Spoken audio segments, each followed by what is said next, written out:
To view this performance, we ask you to kindly please switch off or lower the lights in the room, and to please wear headphones where possible. Thank you.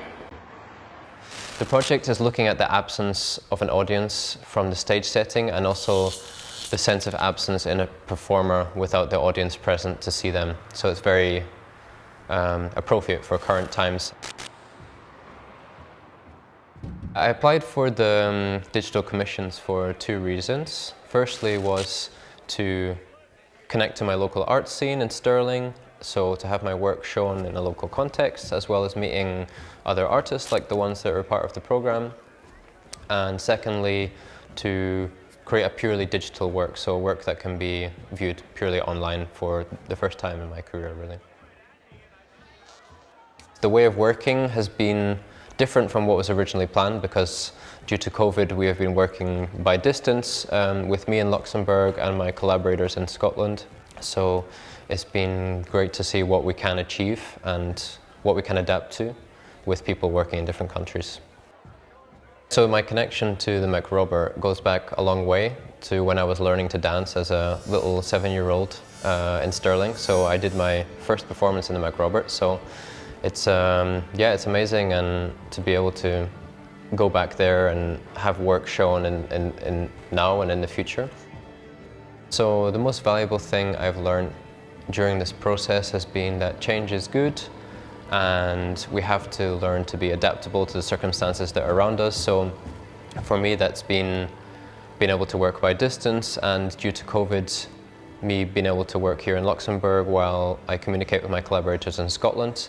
And to be able to adapt the original idea, we had to change the location, of course, and yeah, just to accept that it's fine to let go of those original ideas and find something new and creative with what I've got at my disposal.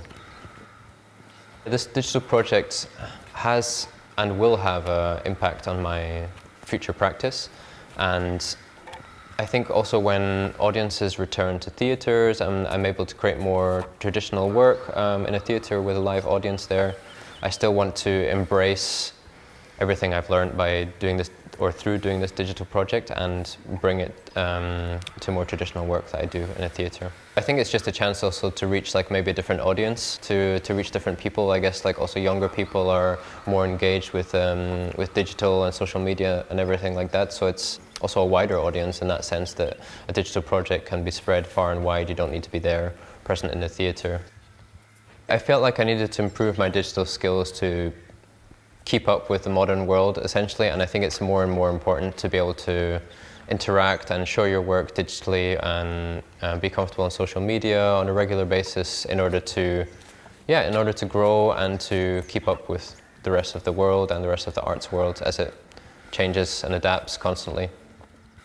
I think the mentoring was different also this time because Bethany and I are, I believe, quite a similar age, so it was quite easy to relate to each other, I felt like. And yeah, we didn't always just strictly talk about my project and where I'm going with it. It was also, she also came in with some of her questions of her own, or just her own thoughts, her own ideas. And yeah, it's just a different way of inspiring me as well, I think.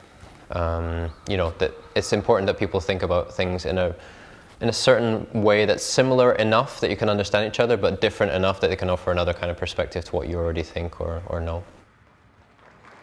I'm really excited about the future, and I really hope that this digital project with Scene Stirling can bring me further opportunities within the local artistic community, whether that's collaborating with other artists in the region, or yeah, just simply getting a bit more exposure in the local scene.